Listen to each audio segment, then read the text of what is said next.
My name is Samuel Larkin. I'm a knife grinder by trade.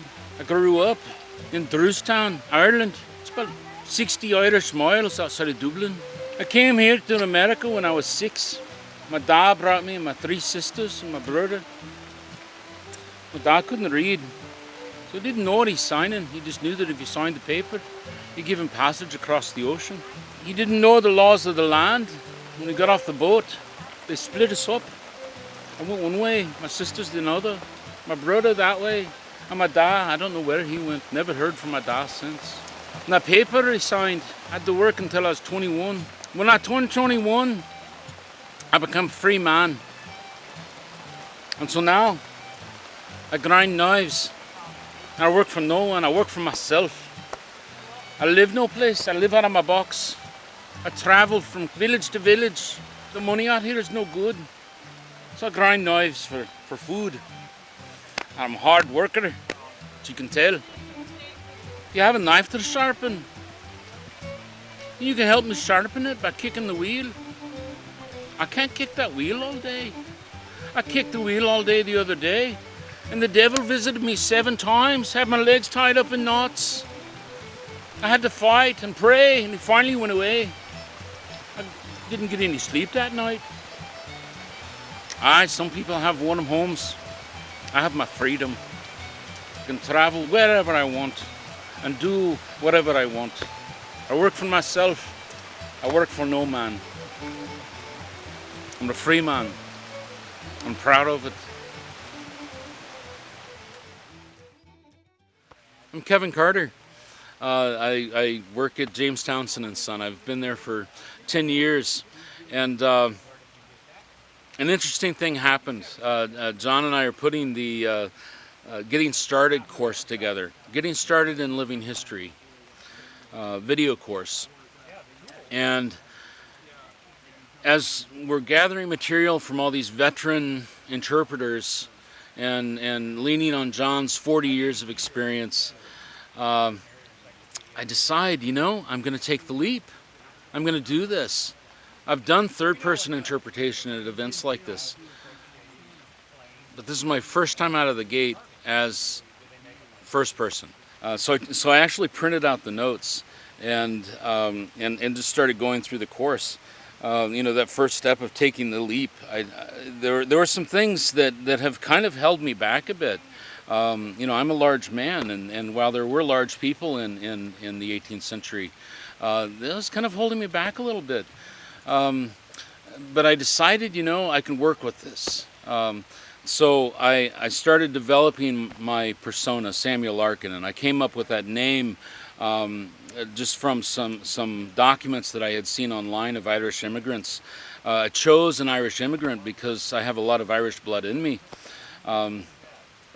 I started building his backstory and how he came to America as a young child. He grew up in Drewstown, which he describes as a T in the road. I chose Drewstown, which is right outside of Dublin, because of a trip that I took there a dozen years ago or so. I have very fond memories of the people there and the countryside. I started putting together my outer persona, and knife grinders. I chose an occupation first of all, just out of a fascination for knife grinders. I've seen illustrations of knife grinders from the 1400s, and the occupation remained.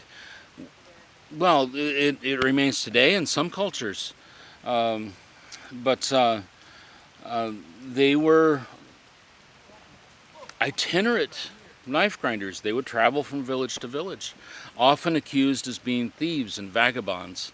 And it's probably why knife grinders, on one hand, they were, chased off. On the other hand, because of all their travels, they were the source of news for a lot of people. You see these period illustrations of people kind of leaning into the knife grinder as he grinds his knives, and I suspect what he's doing is he's telling stories. of people that he's met, the latest stories, the news, the gossip, if you want to call it that. You know, this is my first time out of the gate with this persona. The one thing that I've enjoyed the most is, you know, we have this little camp right here of people. They have really gotten into the Samuel Larkin character and have helped me, given me ideas that I want to take into the future as I perfect the Samuel Larkin. Now, my backstory that I developed, I also discovered that it's important to have a backstory because there are times when you have to stop.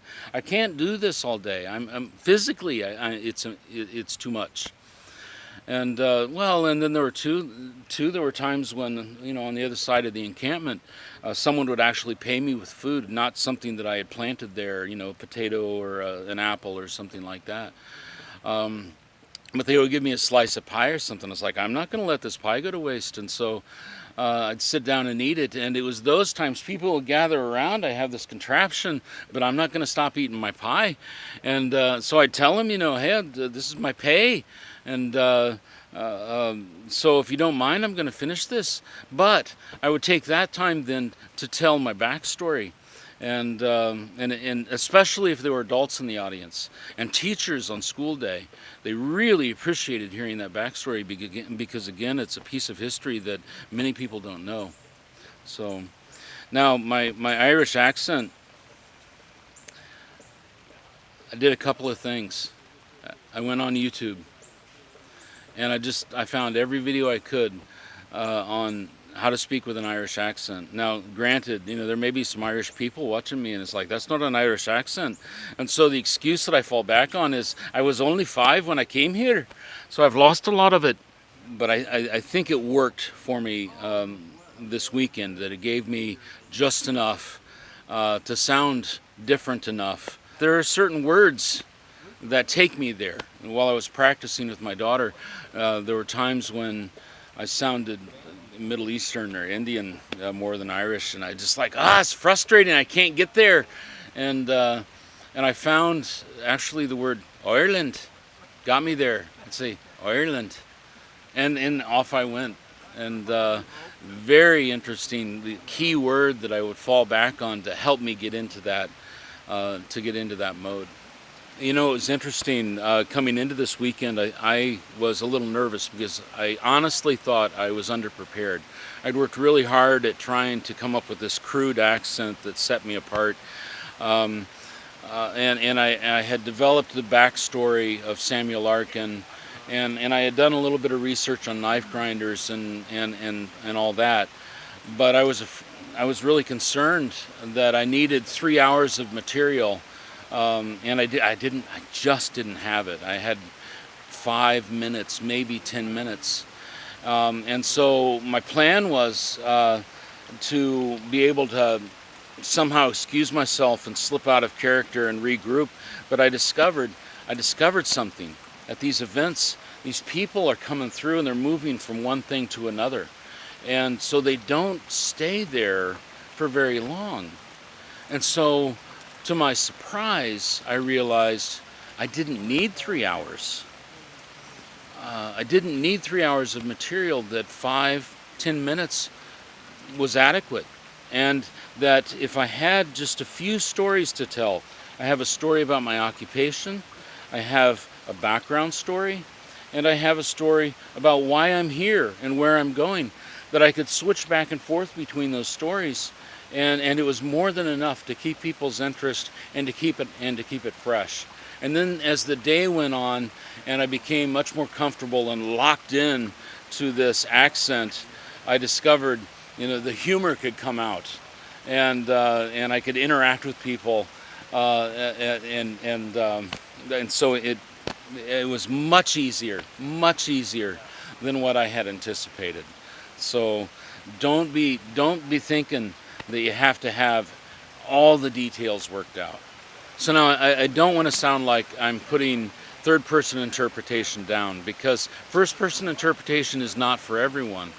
But for anyone out there who's watching this who has always done third person, I would encourage you to consider it, just to consider it. just develop a short vignette that you can do in first person that maybe you can even slip into and slip out of, because the people are always moving through. They're always changing. So I would really encourage you to consider it. But on the other hand, if you feel like, oh man, I could never do that, find something that you can demonstrate in third person. Or you can even be what has been referred to as eye candy, a 21st century person who sits dressed in period clothing, who sits in camp and cooks. Events like this need that, and grow with this. That's really that's really, I don't know, I want to say goal. It's the neat thing about this is that the opportunity to grow, to try something new, to try something different is always there. It doesn't have to be stagnant. This weekend has really been transformative. I was here at this event. We're at Five Metals in Goshen, the gathering of Five Metals. I was here at this event last year, and I was in third person demonstrating Ryan engine bread, and I have really enjoyed this weekend. Last year, when the event would close down and the people would leave, it's just like it was all I could do to crawl into bed and go to sleep. I was just so exhausted, standing behind the counter, making bread all day. Now, I'm no less exhausted. I'm tired. But it's been energizing, and the thing that I was able to do this year that I couldn't last year, this cart allowed me to get around and meet more people. And there are so many amazing people in the Living History community. And these are friendships now that I'm looking for. I'm looking forward to next year coming back and picking up where we left off. The past 2 nights we've been gathering for a meal over here, and it's a precious time of friends getting together and letting our hair down. And honestly, going into it, or before I made that decision to take the leap, even though we're putting this material together for the course, I wasn't completely convinced that first person was for me. I think that's where I'm going to stay. It's been humbling to hear people, and I've had a number of people come up to me this weekend, and they said, "You brought this event to life. There are people talking about you." Kids come back and I hear them say, there he is. And yeah, I'm going to do it again next year.